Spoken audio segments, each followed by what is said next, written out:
Hello, I'm Dr. Peter Wilcox from the Wilcox Eye Center, and I'm going to be introducing you to Mary.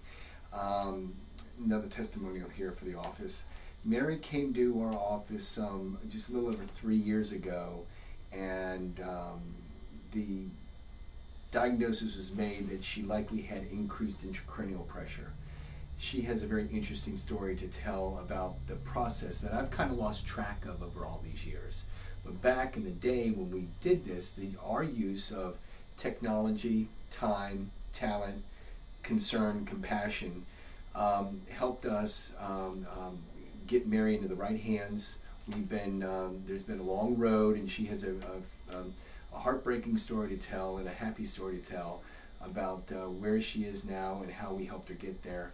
As far as the eyes go, when you look in the eyes are there's an optic nerve in the back of the eye, and if there's increased pressure in your brain, it pushes that optic nerve up, and we see swelling there. And there's numerous other things that we look at. We use the technology to look at this, measure it.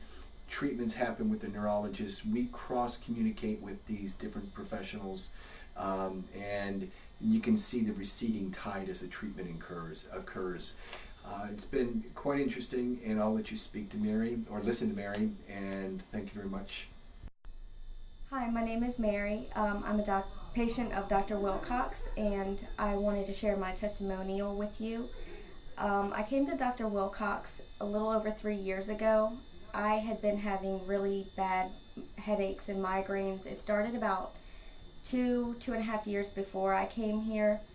I'd never had headaches before that, and then one day I started getting really bad headaches and migraines, and then they started coming every day. I went to doctor after doctor, and they all said, oh, it's stress headaches or cluster headaches or whatever kind of headaches, and they would give me a pill, send me on down the road.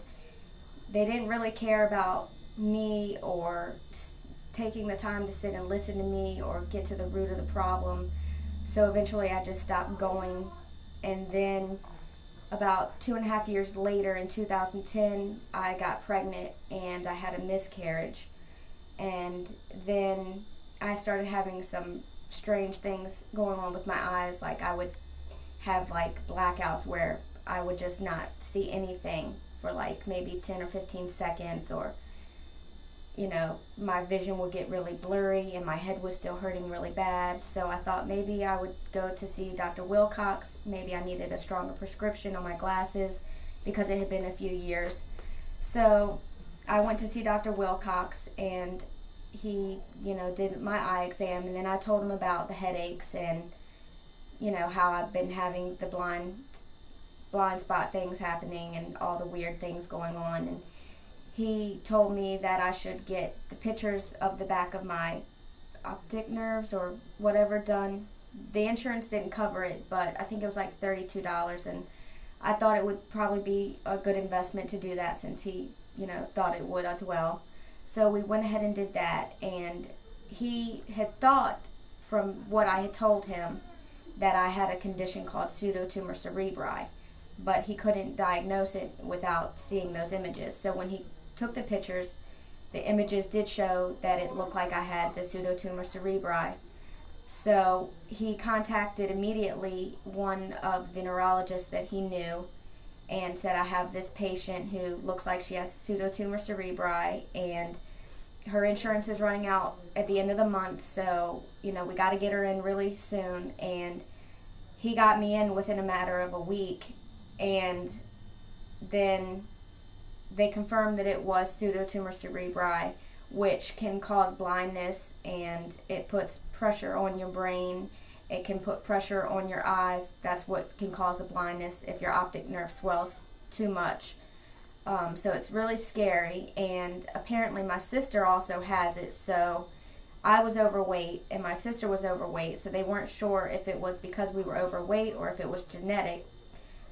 He thought it was probably just because we were overweight.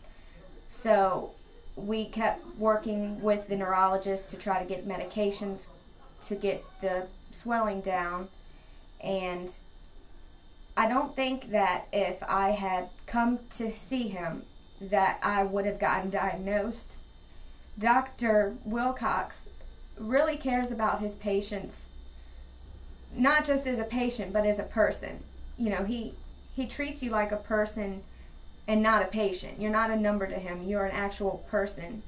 And I don't know where I would be if I would be blind, or if I would still be searching for a reason for my headaches to this day if it wasn't for him. And I owe him so much gratitude for helping me with that and setting me up with the right doctors who have found not a cure, but, you know, a solution. There's no cure for this disorder that I have, but there's manageable ways to get the pressure down.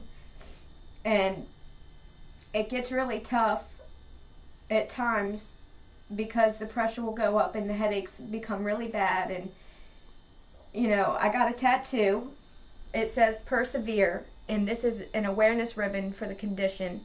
It's idiopathic intracranial hypertension, which is formerly known as pseudotumor cerebri.